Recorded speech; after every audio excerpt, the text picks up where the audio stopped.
Individuals are there the whole weekend long, and they put a lot of time and effort into what we ask them to do and what they perform there. So a lot of these athletes that do get injured, the doctors are right there on the floor with them. If one has to, be shipped off to a local hospital, they'll call ahead to make sure everything is taken care of properly. So First State Orthopedic has been around for 32 years now. So we can't thank them enough. Cirillo Brothers, they continue to be a great sponsor. Steve, we can't thank you enough for that. ARG Communication, Urco Sealants, Master Interior, Bear Industries.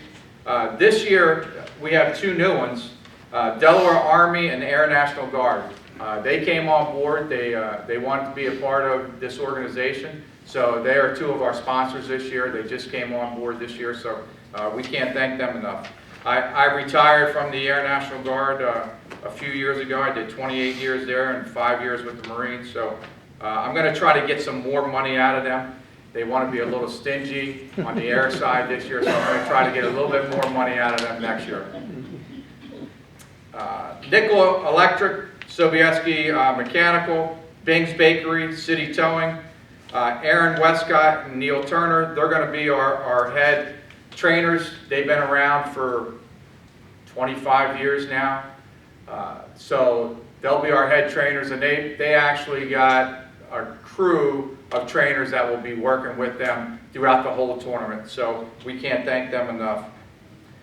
Fletcher Plumbing and Heating, PNC Roofing, WD Presley, Tyrant Wrestling, the Amberst family, Tanita Scales, Rudis, Flow Wrestling, Track Wrestling, and Track Cast. Am I missing anybody?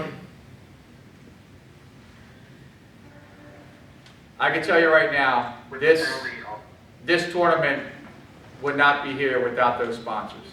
We can't thank those sponsors enough. Like Bob mentioned, the 30-some-odd thousand dollars that we got from the 5K. We wouldn't be here without sponsors. I mean, we wouldn't. And we wouldn't be able to give $1.2 million in scholarships without those sponsors. So let's go on. So we have 7 of the top 20 pound for pound that are going to be here at the Beast. What does that mean? That means we're going to have some badass kids here. That's what that means. I mean, 7 of the top 20, that's pretty impressive. At 106 pounds, you have 5 of the top 20. At 113, you have 8 of the top 20 with number 1 and number 2. 120 pounds, you have 5. Number 1, 2-time state or Beast champion. He won't be showing up here. I wish he would, but he won't be showing up. At 120, we have 5 of the top 20. 126, we have 7 of the top 20. We have number 1, number 2, number 6, number 8, number 9, number 11, and number 20 at 126. That weight class is stacked. 132, we have 3 of the top 20. 138, we have 5 of the top 20. 144, we have 2 of the top 20. 150, we have 5 of the top 20. 157, we have 7 of the top 20. 165, we have 6 of the top 20. 175, we have 5 with number 1 and number 2 going at it. Actually, these 2 individuals are going to be, Steve just mentioned it to me, they are returning Beast champions.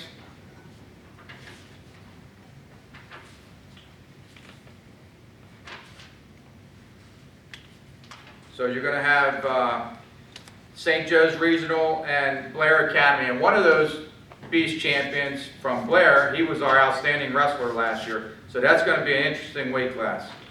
Then at 190, we have 5 of the top 20 at number 1, number 3, number 4, number 11, number 12, and number 19. 215, we have 5. And 285, we have 4. So that's a pretty impressive number of top 20 wrestlers that are coming to the Beast.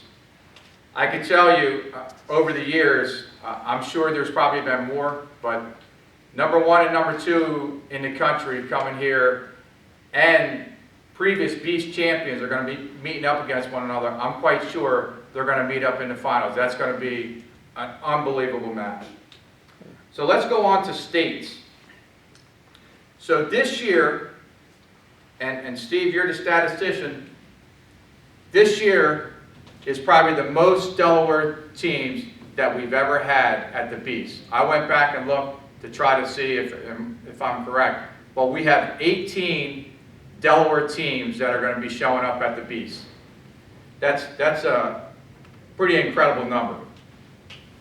Maryland, you're going to have 11 teams. Louisiana, you're going to have 1 team. North Carolina, you have 2. South Carolina, you have 1. New Hampshire, you have 3. New York, you're going to have 12. New Jersey, 44 teams from New Jersey are going to be here. Pennsylvania, you have 26 teams. Virginia, you have 40 teams. Connecticut, you have 3. West Virginia, you have 2. Tennessee, you have 3. Georgia, you have 2. Massachusetts, you have 2. Utah, you have 1. And this Utah team, the coach is the uncle of Cale Sanderson. So he's the actual, from the same school. So that's pretty impressive. In Ohio, we have 2 teams. So, you know, we talk about this every year that we're the #1 in-season tournament in the country. And I know, Kevin, you asked why are we #1 all the time? I just want to read you something real quick, if I may. Try pulling it up here. All right. So good afternoon. As a Blair Academy wrestling parent last year, I attended Beast of the East for the first time. Our son, Vincenzo Anello, competed at and placed 3rd at 106. I want to start off by complimenting how well this tournament was run.